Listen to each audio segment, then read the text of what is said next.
സഹോദരങ്ങളെ, പരിശുദ്ധ റമദാനിന് മുമ്പ് നാം ശ്രദ്ധിക്കേണ്ടുന്ന 10 കാര്യങ്ങൾ ഇവിടെ വിശദീകരിക്കുകയാണ്. ഒന്നാമത്തത് തയ്യാറെടുക്കലാകുന്നു.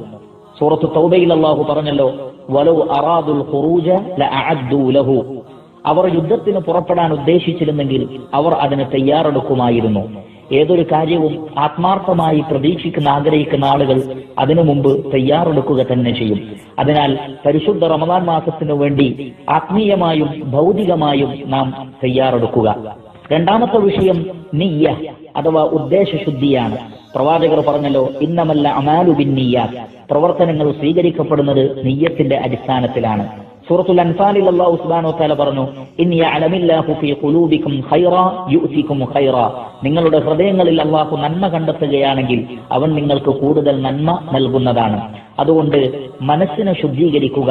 എല്ലാ വർഷവും കടന്നു വരുന്ന കേവലമായ ഒരു വാർഷിക ഇബാദത്ത് എന്നതിനപ്പുറം സ്വർഗലോകത്ത് പ്രവേശനം ലഭിക്കുന്ന, പാപങ്ങൾ പൊറുക്കപ്പെടുന്ന, ലൈലത്തുൽ ഖദറിന്റെ രാത്രി ഉൾക്കൊള്ളുന്ന മഹത്തായ മാസമായി കൊണ്ടായിരിക്കണം പരിശുദ്ധ റമളാനിനെ നാം വരവേൽക്കേണ്ടതും സ്വീകരിക്കേണ്ടതും. മൂന്നാമത്തെ വിഷയം തൗബയാണ്. എന്തുകൊണ്ടെന്നാൽ സത്യവിശ്വാസികളെ, നിങ്ങൾ അള്ളാഹുവിലേക്ക് ആത്മാർത്ഥമായി തൗബ ചെയ്തു മടങ്ങുക എന്ന് പറഞ്ഞതിന് ശേഷം സൂറത്തു തഹ്രീമിൽ അല്ലാഹു സുബ്ഹാനഹു വതആല പറയുന്നു, അസാ റബ്ബുക്കും അൻ യുകഫിറ അൻകും സയ്യിആതികും വയുദ്ഖിലകും ജന്നാത്തിൻ തജ്രി മിൻ തഹ്തിഹൽ അൻഹാർ. നിങ്ങൾ ആത്മാർത്ഥമായി തൗബ ചെയ്താൽ അവൻ നിങ്ങൾക്ക് നിങ്ങളുടെ പാപങ്ങൾ പുറത്തു തരികയും നിങ്ങളെ അവൻ സ്വർഗത്തിൽ പ്രവേശിപ്പിക്കുകയും ചെയ്യും. അതുകൊണ്ട് പാപമോചനത്തിന്റെ മാസമായ, സ്വർഗപ്രവേശത്തിന്റെ മാസമായ റമളാനിനെ വരവേൽക്കുന്നിടത്ത് തൗബ അനിവാര്യമാണ്. തൗബയാർന്ന ഹൃദയത്തോടുകൂടി റമളാനിനെ നാം വരവേൽക്കുക. പിന്നീട് നാം ശ്രദ്ധിക്കേണ്ടുന്ന കാര്യം, സഹോദരന്മാർ തമ്മിൽ പിണക്കത്തിലാണെങ്കിൽ ആ പിണക്കങ്ങൾ നമ്മൾ ഇല്ലാതെയാക്കണം. നബി സല്ലല്ലാഹു അലൈഹി വസല്ലമ വ്യാഴാഴ്ചയും തിങ്കളാഴ്ചയും അമലുകൾ ഉയർത്തപ്പെട്ടാൽ അവിടെ സംഭവിക്കുന്ന ഒരു വിഷയം പ്രവാചകർ പഠിപ്പിച്ചു. ഫയുഗ്ഫറു ലികുല്ലി അബ്ദിൻ ലാ യുശ്രികു ബില്ലാഹി ശൈഅൻ ഇല്ലാ റജുലൻ കാനത് ബൈനഹു വബൈന അഖീഹി ഷഹ്നാ. അല്ലാഹു സുബ്ഹാനഹു വതആല എല്ലാ അടിമകൾക്കും പുറത്തു കൊടുക്കും, എന്നാൽ ശിർക്ക് ചെയ്യുന്ന ആളുകൾക്കൊഴികെ, അതേപോലെ പരസ്പരം പിണങ്ങി നിൽക്കുന്ന ആളുകൾക്കും ഒഴികെ. നമുക്കറിയാം, പാപമോചനത്തിന്റെ മാസമാണ് റമളാൻ. പാപങ്ങൾ പൊറുക്കപ്പെടണമെങ്കിൽ സഹോദരന്മാർ തമ്മിലുള്ള പിണക്കങ്ങൾ ഇല്ലാതെയാക്കണം.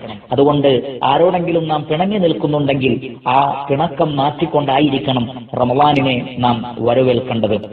മറ്റൊരു കാര്യമാണ് അത്തഖ്വ അഥവാ ഭയഭക്തി. അള്ളാഹു പറഞ്ഞല്ലോ, വതസവ്വദൂ ഫഇന്ന ഖൈറ സാദി തഖ്വ. നിങ്ങൾ വിഭവങ്ങൾ ഒരുക്കുക, ഏറ്റവും നല്ല വിഭവം എന്നത് തഖ്വയാകുന്നു. കാരണം വമൻ യത്തഖില്ലാഹ യജ്അൽ ലഹു മിൻ അംരിഹി യുസ്റ.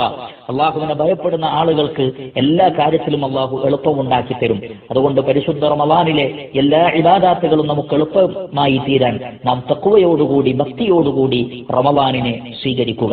തഖ്വയിൽ ഏറ്റവും പ്രധാനപ്പെട്ട ഒരു വശമാണ് എങ്ങനെയാണ് നോമ്പനുഷ്ഠിക്കേണ്ടത് എന്ന വിഷയം പഠിക്കൽ, അഥവാ അഹ്കാമുസ് സിയാം, നോമ്പിന്റെ നിയമങ്ങൾ പഠിക്കൽ. നോമ്പ് നോൽക്കേണ്ടതും മുറിക്കേണ്ടതും നോമ്പ് മുറിയുന്ന കാര്യങ്ങൾ എന്തൊക്കെയാണ് എന്നിങ്ങനെ തുടങ്ങിയുള്ള എല്ലാ വിഷയങ്ങളും പഠിച്ച് മനസ്സിലാക്കി വെച്ചുകൊണ്ടായിരിക്കണം റമളാനിനെ നാം സ്വീകരിക്കേണ്ടത്. അതേപോലെ തന്നെ മറ്റൊരു വിഷയമാണ് സാമ്പത്തികമായി നാം ഒരുങ്ങുക എന്ന്. എന്തുകൊണ്ടാണ് സാമ്പത്തികമായി ഒരുങ്ങേണ്ടത്? ഒന്നാമത്തത് സദഖകൾ വർദ്ധിപ്പിക്കുവാൻ വേണ്ടി തന്നെ. റസൂലുള്ളാഹി സ്വല്ലല്ലാഹു അലൈഹി വസല്ലമ റമളാനിൽ കാന അജ്വദ മിനർ റീഹിൽ മുർസല, വീശിയടിക്കുന്ന കാറ്റിനേക്കാൾ ശക്തമായി സദഖ ചെയ്തിരുന്നു.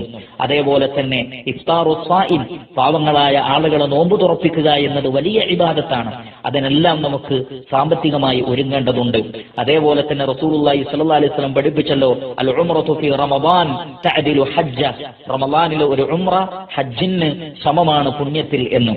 അതുകൊണ്ട് തന്നെ ഉംറ ചെയ്യുവാനും മറ്റു സൽപ്രവർത്തനങ്ങൾക്കും സാമ്പത്തികമായി ഒരുങ്ങാൻ ഒരാൾക്ക് സാധിച്ചാൽ അത് വലിയ ഖൈറാണ് എന്ന് നാം മനസ്സിലാക്കുക.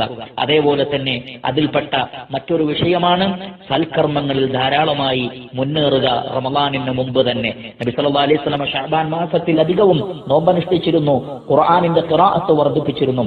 എന്തുകൊണ്ടെന്നാൽ വല്ലദീന ജാഹദൂ ഫീനാ ലനഹ്ദിയന്നഹും സുബുലനാ, നമ്മുടെ മാർഗത്തിൽ ത്യാഗപരിശ്രമം ചെയ്യുന്ന ആളുകൾക്ക് സൽക്കർമ്മത്തിന്റെ വഴികൾ നാം കൂടുതലായി അവർക്ക് തുറന്നു കൊടുക്കുന്നതാണ്. സൽക്കർമ്മങ്ങളോടുകൂടി റമളാനിനെ സ്വീകരിക്കുന്ന ആളുകൾക്ക് മാത്രമേ റമളാനിലും സൽക്കർമ്മങ്ങൾ നിലനിർത്തുവാൻ സാധിക്കുകയുള്ളൂ എന്ന് മനസ്സിലാക്കുക. അതുകൊണ്ട് റമളാനിന് മുമ്പ് തന്നെ പുണ്യകർമ്മങ്ങളിലും പരിശുദ്ധ ഖുർആനിന്റെ ഖിറാഅത്തിലും നാം വർധനവ് ഉണ്ടാക്കേണ്ടതുണ്ട് എന്ന് ശ്രദ്ധിക്കുക. അതേപോലെ തന്നെ കടമുള്ള നോമ്പുകളെല്ലാം നോറ്റു വീട്ടേണ്ടതാകുന്നു. അള്ളാഹുവിനോടുള്ള കടങ്ങളാണ് വീട്ടാൻ ഏറ്റവും അർഹതപ്പെട്ട കടം.